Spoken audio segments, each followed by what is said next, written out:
Danışman ve onun şagirdleri. Sevimli küçük dostlar, dadanglar pul verip, nersi gerek seytiveling dese, sizlar nemi seytivagan bolatdinglar? Navada bu sizlarning aql parastinglarni sinaydigan sınaq bo'lib qolsa-chi? Ondaqda biz danışman bovayning ikki shogirdining nemi seytivaganligini ko'rib boqaylik. Ular mushu shaharning go'zal manzarali bir gezisidagi mo'no uyda yashaydi. Danışman bovay hozir shogirdlarni sinash uchun ularga pul bermoqda.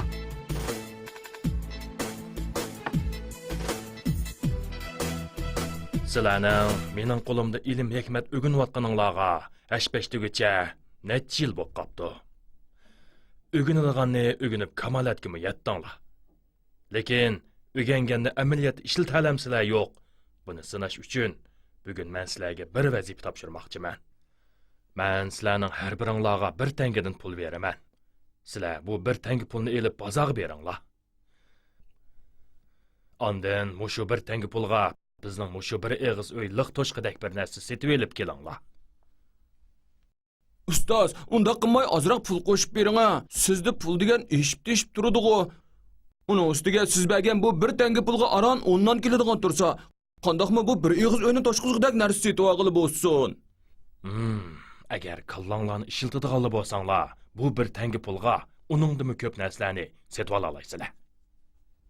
Aka, ustoz bayi dedi-ku. Bu biz uchun bir amaliy sinoq. Shundaq tursa, ustozdan yana pul talab qilganing nimasi? Men bunda qil deb qo'ydim shu. Amsa, yura, biz mangayli. Shundaq bo'lsin amsa. Men sizlarning bugun kashkirgacha aqlinglarni ishlatib, yaxshi narsalarni setib olishinglarni umid qilaman. Ular manga oxiri bozorga yetib ketdi. Aka, bozorga kelib qoldik. Endi ishimiz mushu joyda ayrilib, bu 1 tanga pulga ustoz talab qilgan narsani elish uchun bozor aralab boqayli.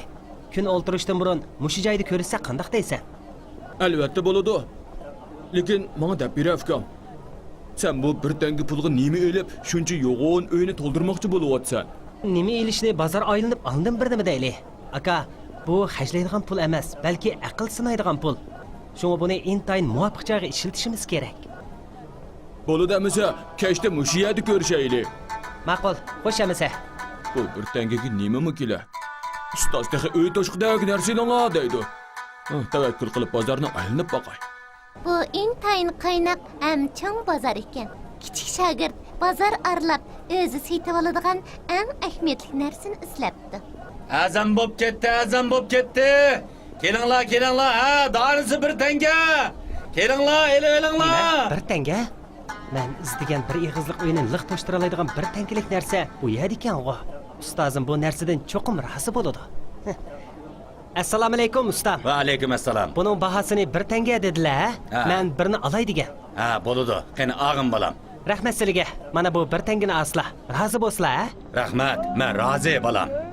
Danışman bovayning chong shogirdi bozorning qiziqchiligi bilan bo'lib, ustoz topshirgan ishni unutib qolgan edi. Ajab totib qo'ygan-ku. Kelinglar, ko'rmaganlar armonda. Kelib ko'ringlar. Ajab qiziqchimayman-ku bu. Hopla, o'yin tomosha bilan bo'lib ketib, ustozdan topshirgan topshirig'ini unutib qoptiman-ku.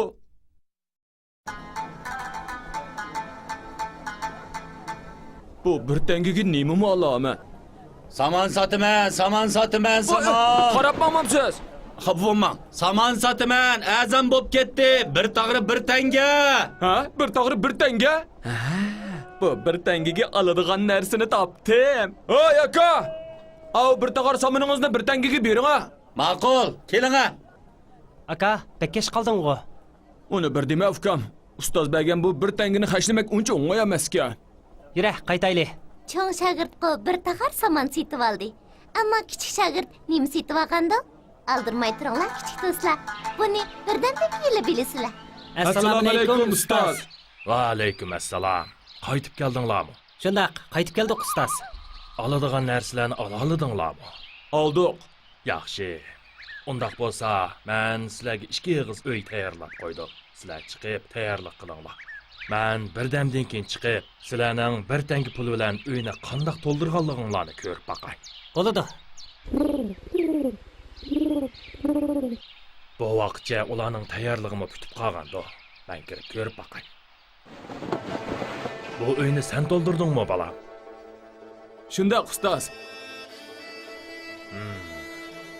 Sen bir tanga pulga saman setib olibsan. Shundaqmi o'g'lim? Shundoq, lekin uy liq toshdi. Shundoq emasmi ustoz? O'g'il shu. Ammo uyga saman dövelab qo'yish ahmoqonalikda. Yura, eningning setib olgan narsasini ko'rib chiqay. Inim bozordan quruq qo'l kelgandekli qilyotgan. Haqqachon bir narsa ololmadi-ku deyman. Marhamat ustoz. Bu uy qorong'u turdi-ku, o'g'lim. Sen o bir tangaga nima setib olding? Men buni setib oldim ustoz. Chiroq? Jin chiroqi bu. Shundaq, men ustoz bergan bir tanga pulga bir dona chiroq setib oldim. Bu chiroqning nurlari bu qorong'u uyning hamma yerlarini yorug'likqa to'ldirdi. Qoyilman. Yaraysan. Danishmand buvay kichik shogirdining zerakligidan to'limi suyunibdi va shogirdlarga mana gaplarni debdi. Sizlarning qilganlaringlarni ko'rib, ma'lum maqol tamsil esimga kelyotdi. Odam bo'lmasang, aqling bilan, ahmaq bo'lasan, saqling bilan. Bolarim, aql degan narsani ishlatsa, u bir quyoshki butkul jahonni nurga to'ldiradi. Ishlatmasa, u bir xasturki hech nimaga arzimaydi. Balki jahonni pahol qilmoqdan boshqaga yaramaydi. Danishmand buvayning bu so'zi shogirdlarni chonqur tarbiyaga ega qildi.